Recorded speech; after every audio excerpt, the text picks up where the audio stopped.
አዲስ አበባ የአፍሪካ የዲፕሎማሲ ማዕከል፣ የጥቁር ሕዝቦች የነጻነት ተምሳሌት። ዛሬ ደግሞ በታደሰ ውበትና በላቀ እድገት ዳግም ፈክታለች።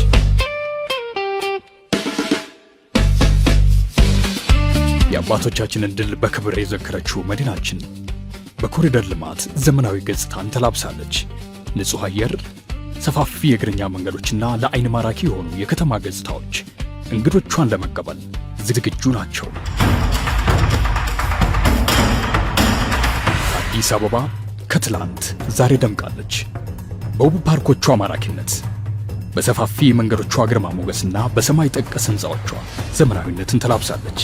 የተፈጥሮ ድምፅ ከከተማው ዘመናዊነት ጋር የተዋሃደበት የወንዝ ዳርቻ ልማቶቻችን አዲስ አበባን የፓርኮችና የንጹህ አየር መፍለቂያ አድርገዋታል።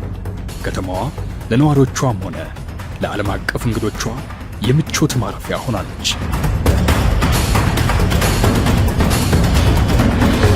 ከዘመናዊነቱ ባሻገር የኢትዮጵያውያን እንግዳ ተቀባይነትና ባህላዊ እሴቶች በየምሽት ቤቶቻችን ይንጸባረቃሉ።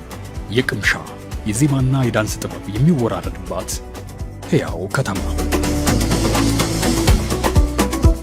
የአፍሪካ ህብረት መቀመጫ የሆነችው አዲስ አበባ የህብረቱን አባል ሀገራት ለመቀበል ሙሉ ዝግጅቷን አጠናቃለች። በደህንነት፣ በሆቴሎች አገልግሎትና ሞቅ ያለ እንግዳ ተቀባይነት ባህሏ ደጆቿን ወለል አድርጋ እየጠበቀቻችሁ ነው። ኑ ወደ አፍሪካ መዲና፣ ወደ አዲሷ አበባ። አዲስ አበባ ሁሌም ዝግጁ ናት። አዲስ አበባ የታደሰችው እንቁ የአፍሪካ መዲና።